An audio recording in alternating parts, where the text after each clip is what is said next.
semua, kembali lagi dengan kakak di Lisvika Channel. Nah, pada video kali ini kakak akan melanjutkan itu tentang pembelajaran biologi bagi adik-adik yang sudah duduk di bangku kelas 10 SMA. Nah, pada video kali ini kita sudah memasuki bab baru, yaitu tentang Kingdom Monera.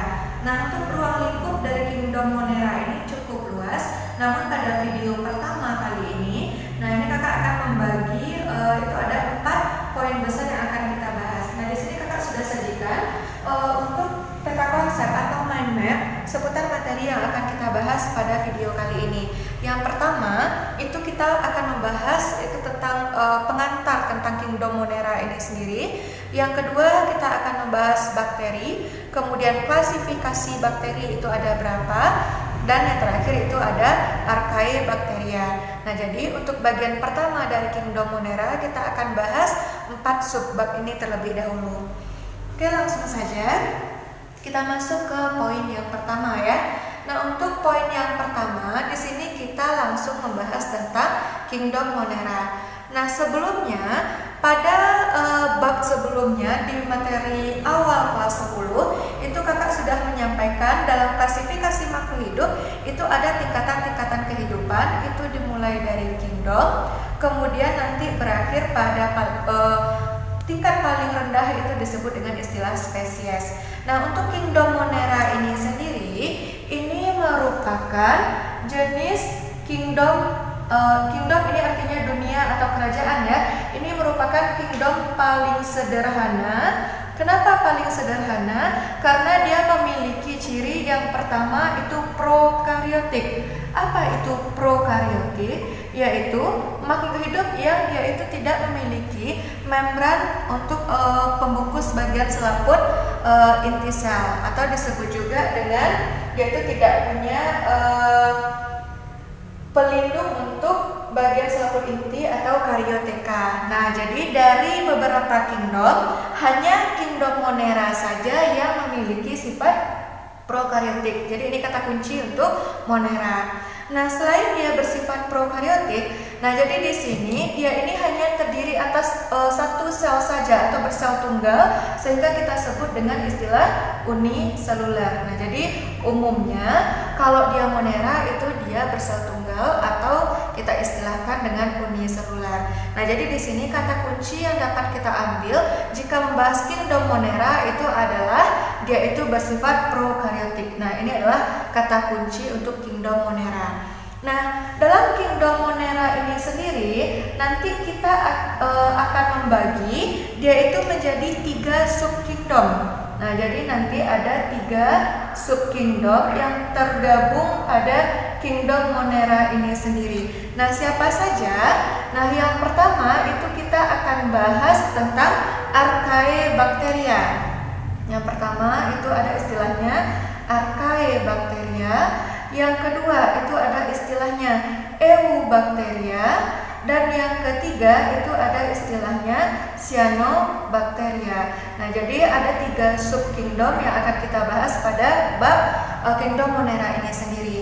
Nah, untuk bagian Archaebacteria dan Eubacteria, berarti ini kita akan membahas itu topiknya tentang bakteri. Cuma bakterinya seperti apa nanti akan kita lihat penjabaran lebih lanjutnya. Sedangkan untuk Cyanobacteria ini berarti kita membahas tentang alga hijau biru. Nah, jadi di sini kita akan membahas juga tentang alga hijau biru. Namun karena ini ruang lingkupnya cukup besar, nah jadi di sini kita akan bahas itu topiknya tentang Archaebacteria saja terlebih dahulu. Nah, sekarang kita lanjut untuk poin yang B lagi ya. Karena Archaebacteria dan Eubacteria ini ruang lingkupnya kita membahas bakteri. Nah, untuk poin B yang akan kita bahas itu adalah adik-adik harus tahu terlebih dahulu bakteri ini secara umum sebenarnya maksudnya apa. Jadi bakteri ini sendiri itu dia berasal dari bahasa Latin atau bahasa yang sudah kita latinkan. Nah, dalam bahasa Latin, bakteri ini asal katanya itu adalah bacterium. Nah, cuma yang kita kenal dalam kehidupan sehari-hari dalam bentuk jamaknya,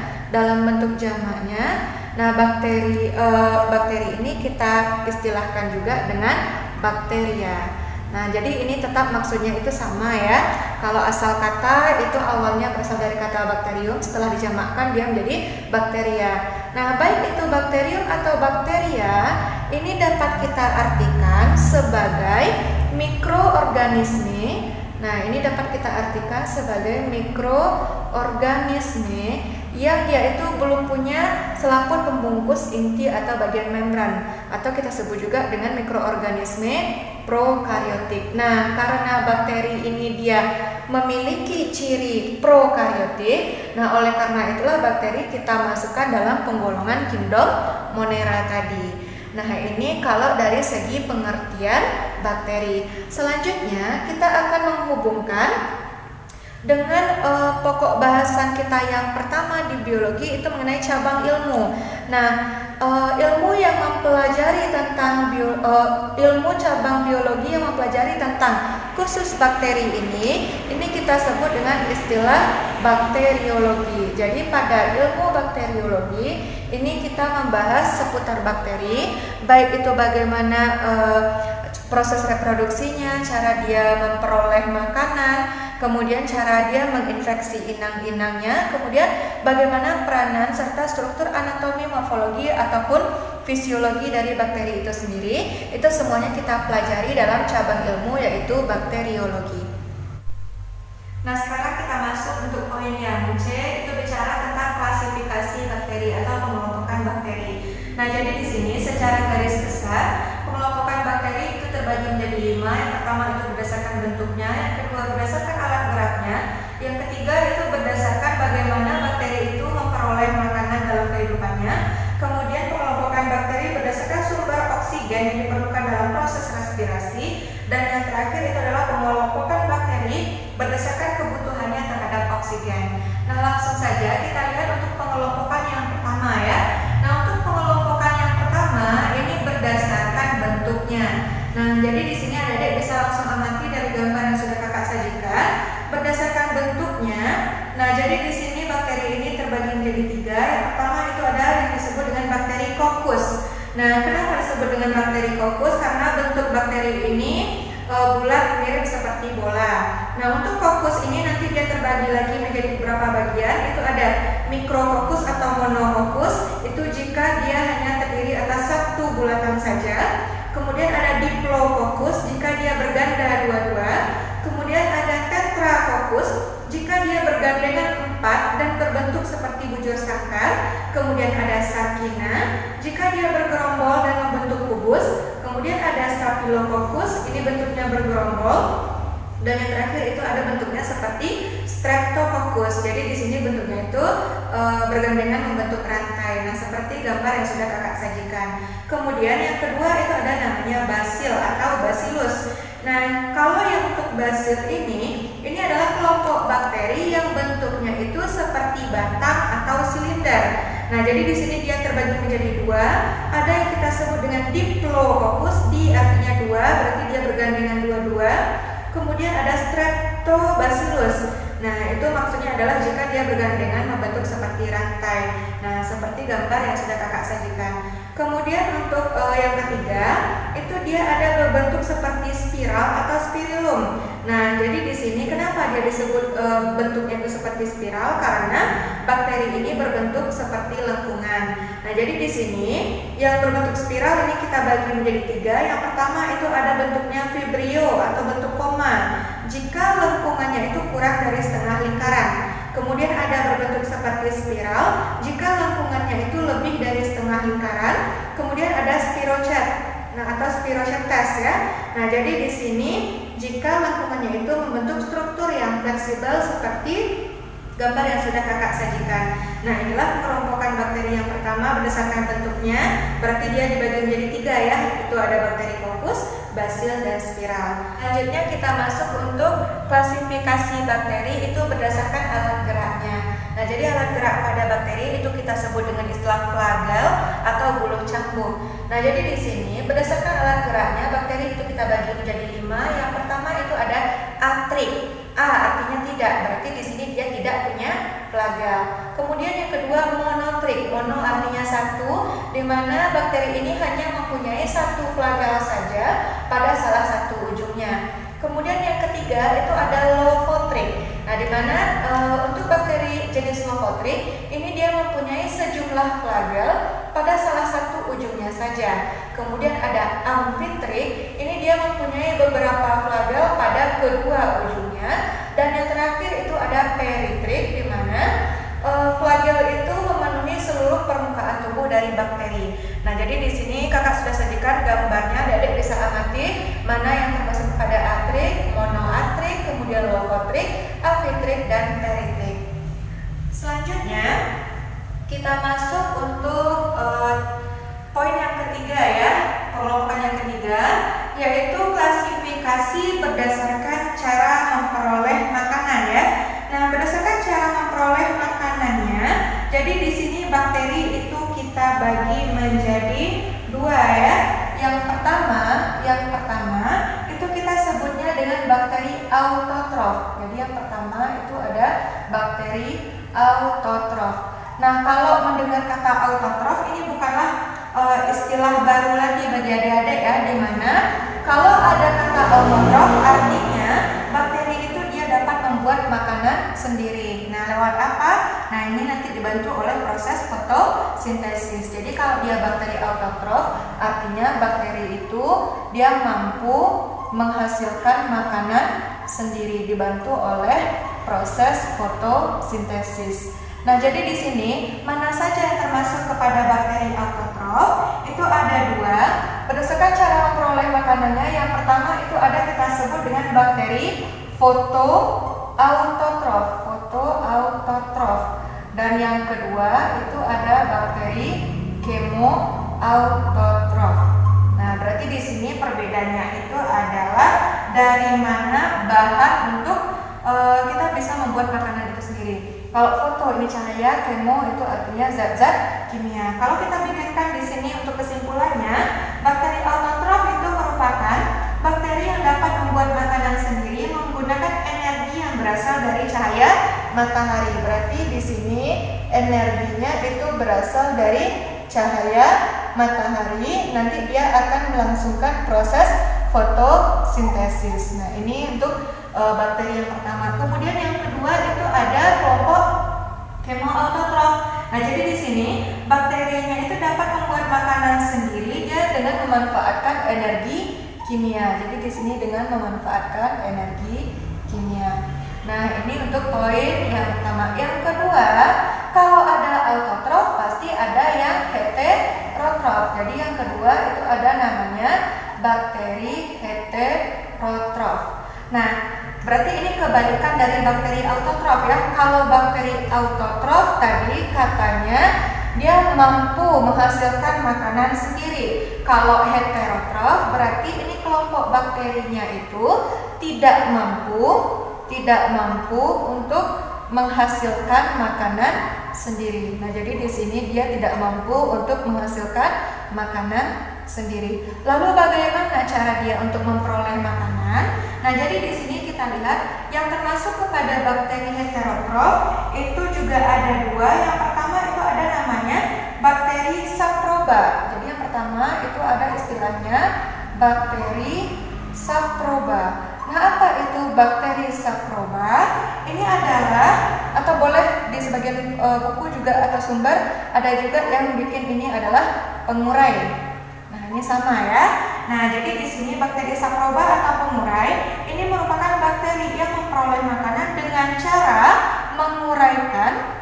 Nah, jadi di sini dia akan menguraikan organisme yang sudah mati.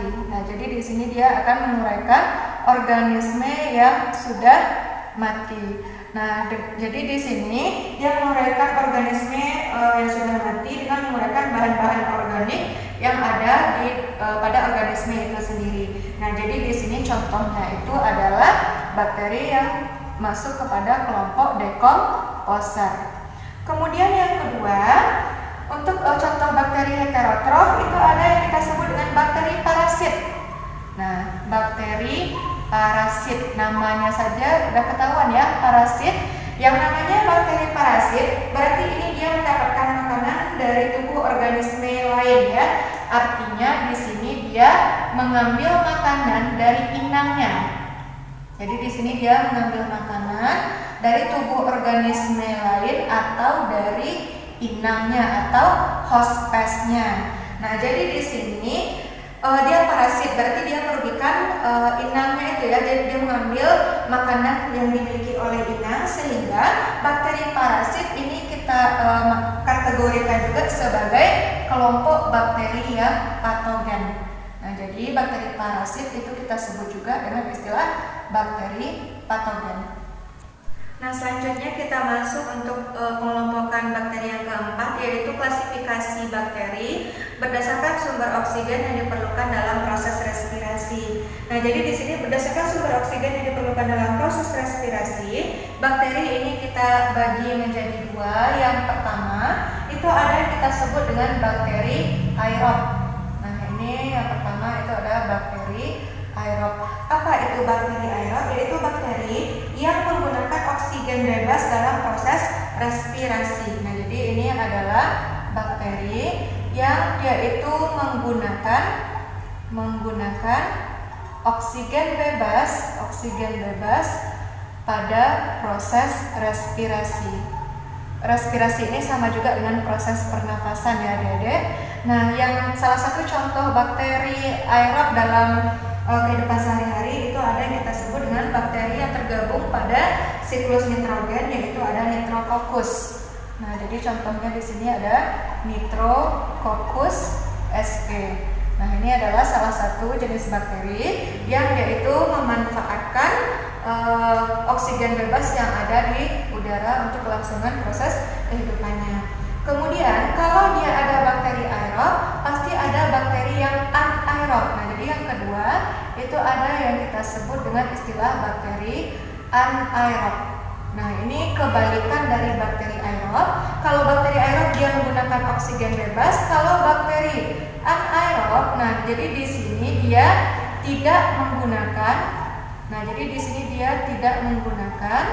oksigen bebas pada proses respirasi atau pernafasan.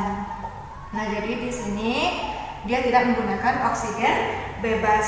Nah, siapa contoh dari bakteri yang masuk pada kelompok anaerob? Yaitu ada Streptococcus lactis. Itu ada Streptococcus lactis. Nah, ini dia salah satu jenis bakteri yang dia itu tidak memanfaatkan adanya oksigen bebas di udara. Jadi kata kuncinya ini tidak membutuhkan oksigen, sedangkan oksigen bebas ya, sedangkan bakteri aerob itu dia butuh oksigen bebas. Nah, inilah klasifikasi kita yang keempat.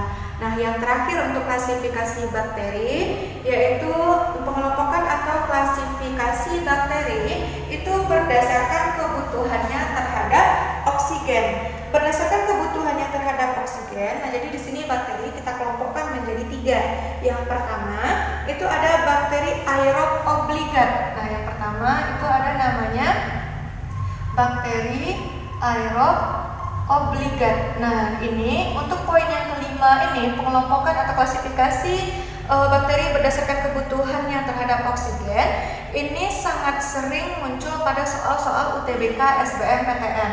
Nah, jadi di sini adik-adik harus melihat kata kunci untuk masing-masing pengelompokannya. Kalau dia bakteri aerob obligat, artinya di sini bakterinya ini hanya dapat hidup dalam suasana yang mengandung oksigen. Jadi kata kuncinya di sini dia hanya dapat hidup pada suasana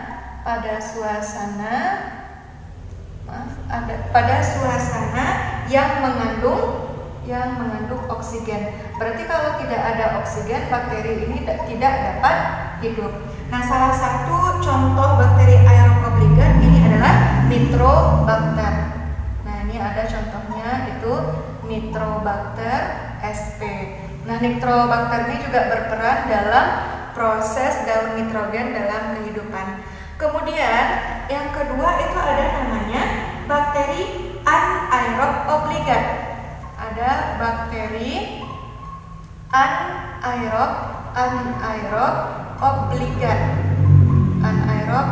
Kalau tadi aerob obligat ya. Nah, jadi di sini kalau dia bakterinya itu anaerob obligat, artinya bakterinya hanya dapat hidup dalam suasana tanpa oksigen. Kebalikannya ya, kebalikan dari aerob obligat. Jadi di sini dia hanya dapat hidup pada suasana yang tidak ada oksigennya atau tanpa oksigen. Nah, jadi di sini ada beberapa kelompok bakteri yang dia itu dapat bertahan hidup meskipun oksigen bebas itu tidak ada di udara. Nah, siapa contoh yang masuk kepada bakteri anaerob obligat? Ini adalah Clostridium tetani. Ini adalah bakteri yang menyebabkan penyakit tetanus pada bagian otot manusia. Nah, jadi di sini meskipun dia tidak ada oksigen, dia tetap mampu bertahan hidup di dalam tubuh si inangnya. Kemudian yang ketiga, itu ada namanya bakteri anaerob fakultatif. Ada istilahnya bakteri anaerob fakultatif.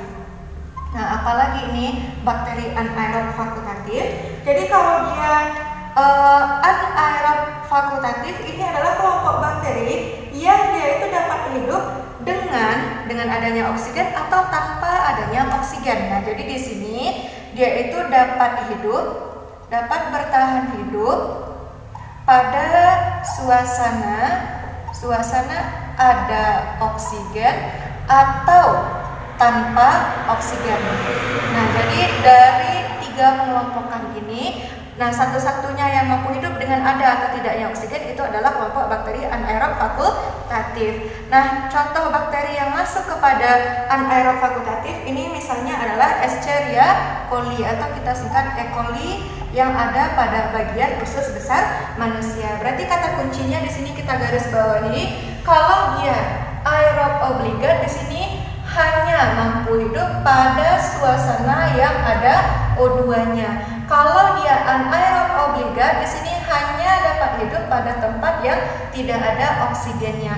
Kalau anaerob fakultatif, dia mampu hidup pada keadaan ada oksigen atau tanpa oksigen. Nah, inilah pengelompokan bakteri atau klasifikasi dari bakteri. Jadi di sini ada 5 ya. Ada berdasarkan bentuk, alat gerak, cara memperoleh makanan, sumber oksigen dan kebutuhannya terhadap oksigen.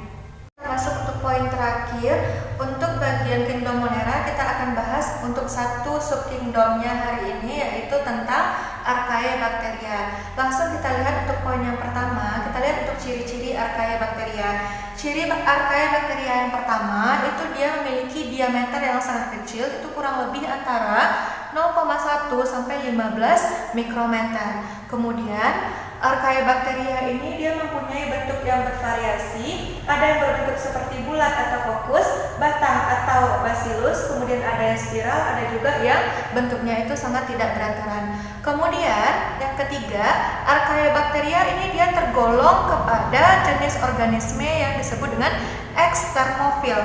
Apa itu ekstermofil?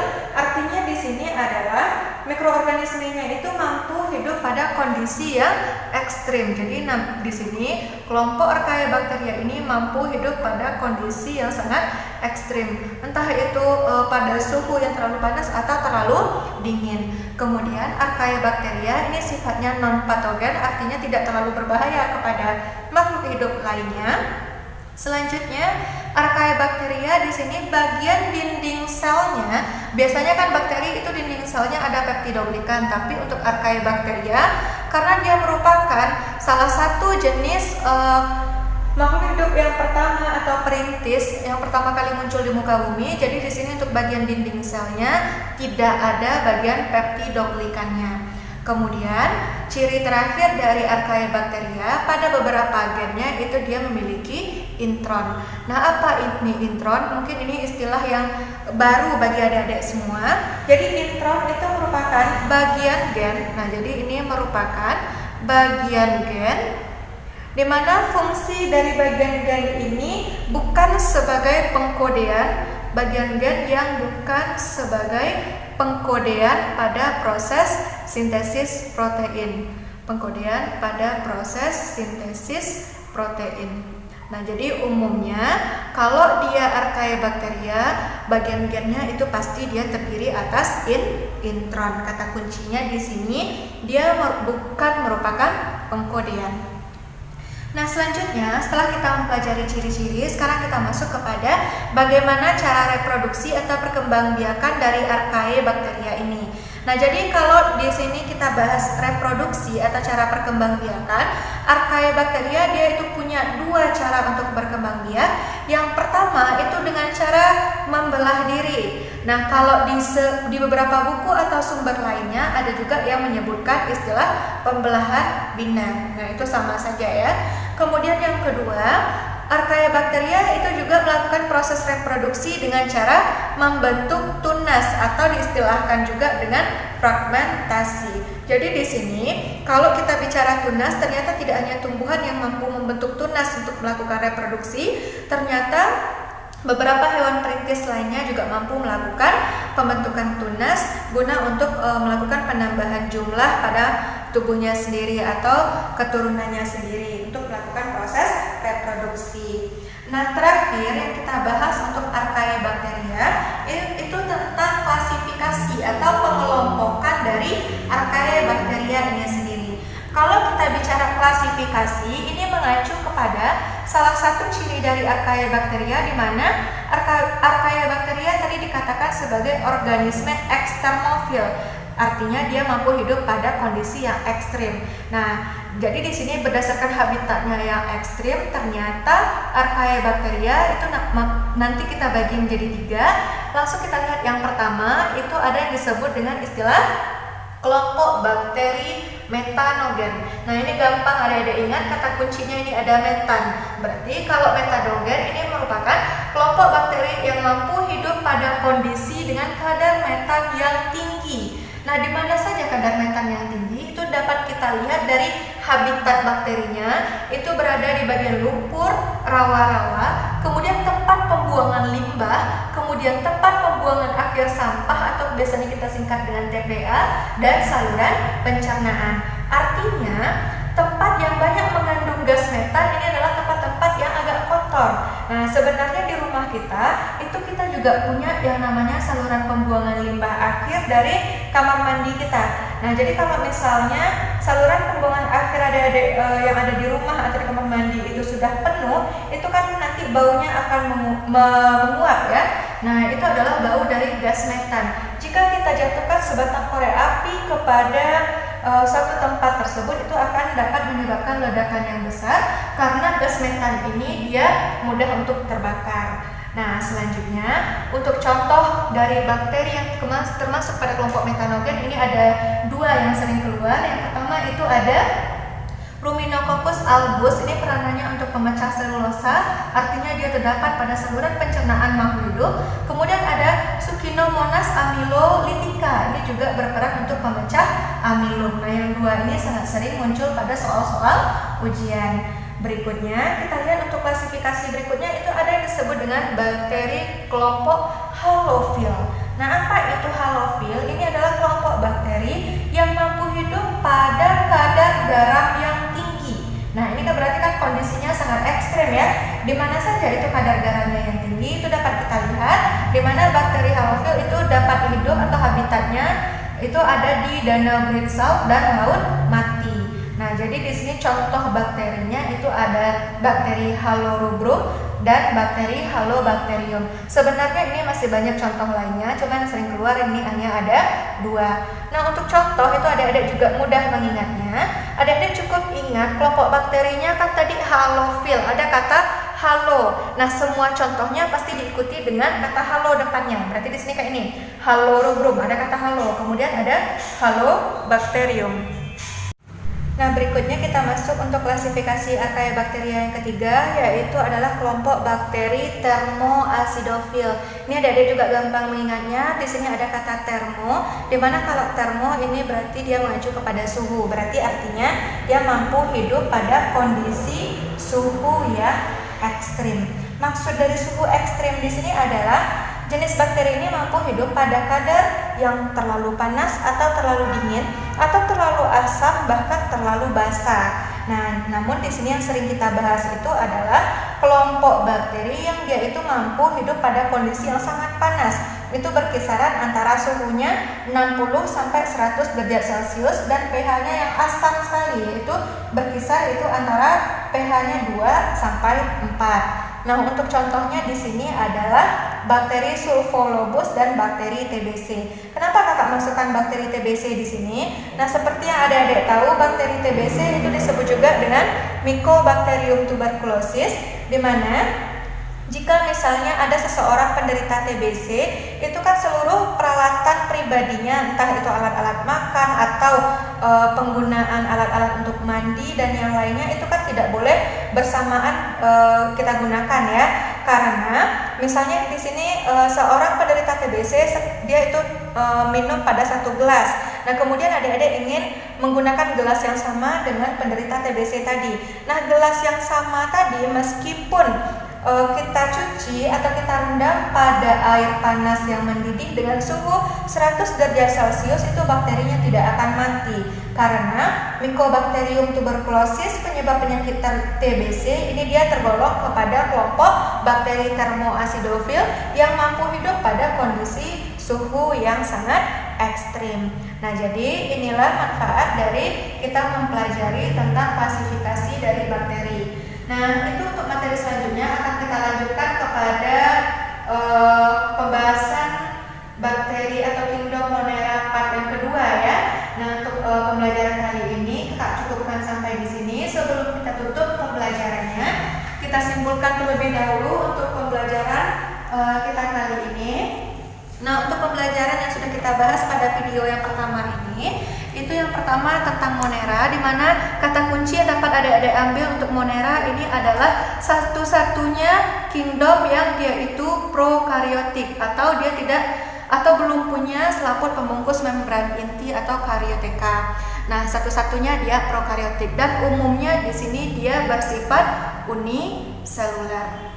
Kemudian yang kedua itu kita sudah bahas tentang bakteri, di mana bakteri di sini kenapa dimasukkan kepada kingdom Monera, karena dia juga bersifat prokaryotik. Di sini sifatnya juga prokaryotik dan umumnya bakteri ini dia juga uniselular. Nah, ilmu yang mempelajari tentang bakteri itu kita sebut dengan bakteriologi.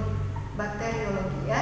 Selanjutnya itu kita sudah bahas tadi tentang klasifikasi bakteri, di mana untuk klasifikasi bakteri ini kita tadi sudah bagi menjadi 5. Yang pertama itu pengelompokannya atau klasifikasinya berdasarkan bentuk dari bakteri itu sendiri.